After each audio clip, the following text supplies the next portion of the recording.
First thing that's unique and different about an Uber or a Lyft accident is the medical billing.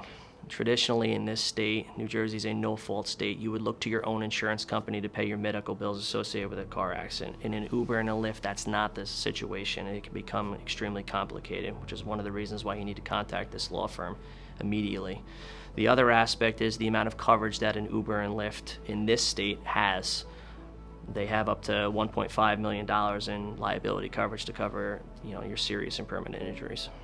If you're in an accident as an Uber passenger or Lyft passenger, you should immediately take a screenshot of your ride and your trip details so they're saved. Save them in a safe space on your phone or somewhere else so you have access to that.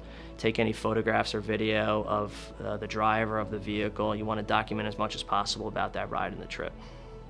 If Uber tries to contact you, which they may, again, it's the wisest course of action is to contact Corradino and Papa before speaking with anybody at Uber or Lyft.